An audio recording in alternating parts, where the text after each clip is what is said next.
Well, a very, very warm welcome to St Peter Mancroft Church here in the heart of Norwich. I'm Edward Carter, the vicar here, and every Wednesday at 1 o'clock we have a reflection, a short reflection, which is also live streamed. So welcome to all of you here in the church. If you're looking around and want to carry on enjoying the building, please do that.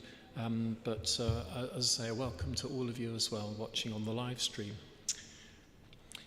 In just over a week's time, David Attenburgh will be 100 years old. Amazing that he's lived such a long life, and of course a life filled with so many amazing things. David Attenburgh is a much-loved naturalist and a broadcaster as well, and he was actually born on the 8th of May in 1926, so he'll be 100 this May.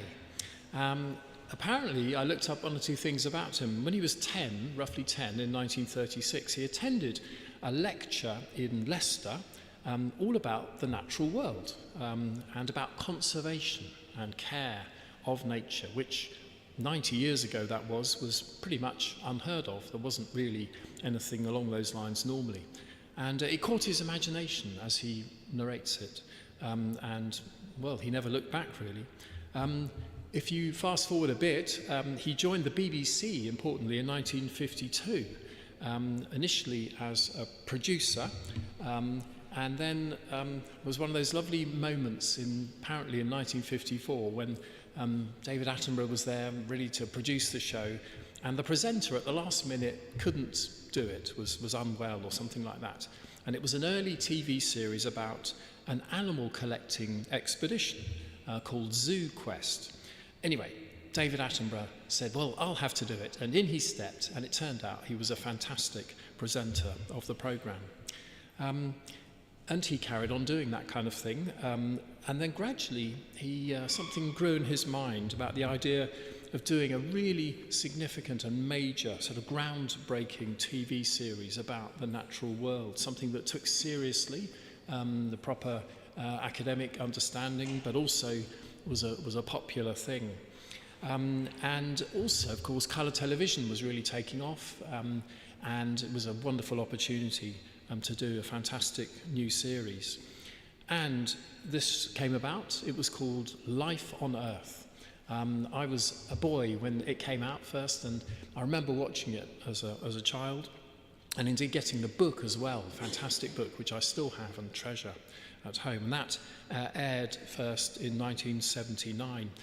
And it's hard to imagine now because there are so many programs, nature programs on telly, but it kind of set the benchmark for everything that's happened, that whole genre of program making, and it's been much copied by others, of course.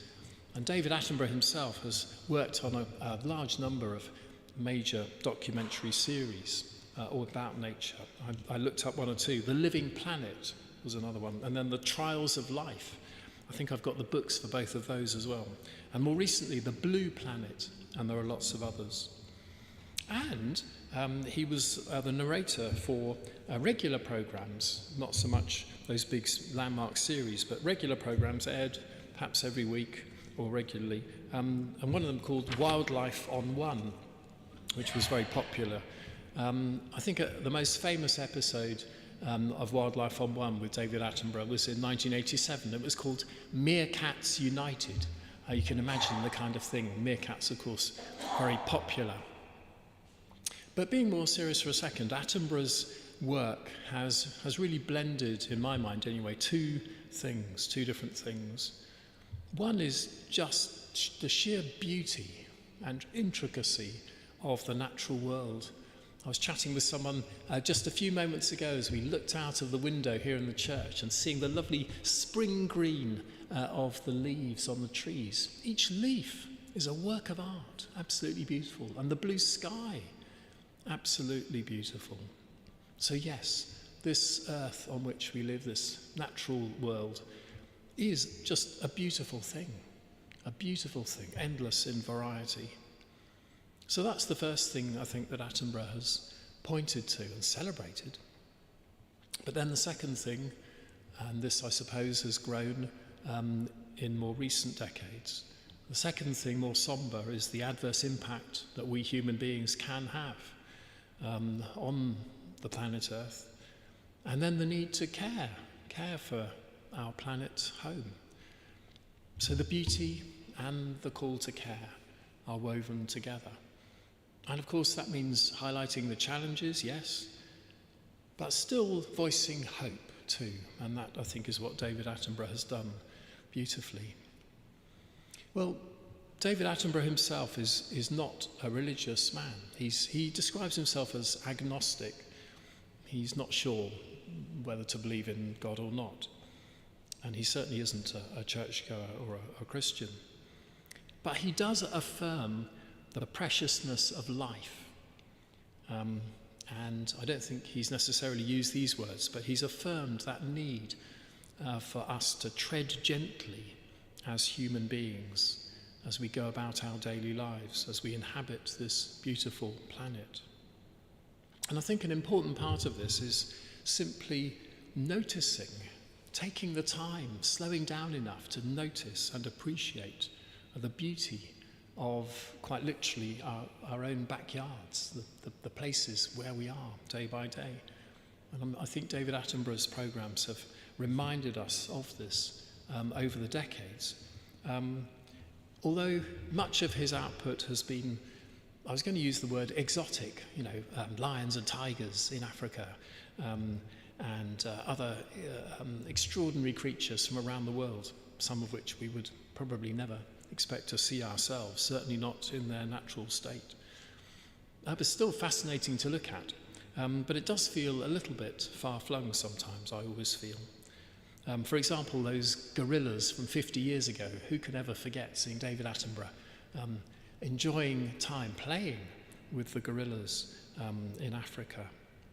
However, now he's got to best part of 100, about to be 100, he's too old really to go gadding about and off on some new expedition in some far-flung part of the world. So his most recent programme, which actually I loved, was pretty much literally in his back garden and in his neighbourhood where he lives in London.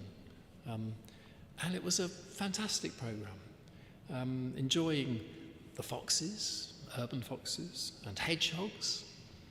And he'd even found a place in London where beavers had been reintroduced on one of the little rivers. And there were pigeons and seagulls and all sorts, a vast range of life, a truly awe-inspiring and beautiful thing. And the programme captured that wonderfully, because the last 10 years or so, he's really just been narrating from the studio. You never actually see him out with animals. But this programme, suddenly there he was again. He was in a chair in his back garden, and there was the hedgehog right next to him.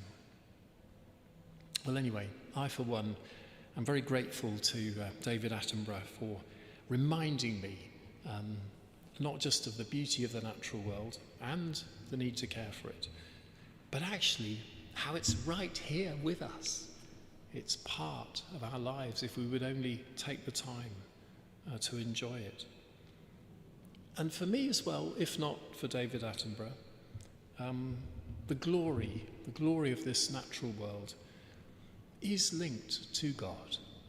It's somehow a reflection of God's glory, a reflection of God's deep and wonderful care and love for this creation in which we are placed as well.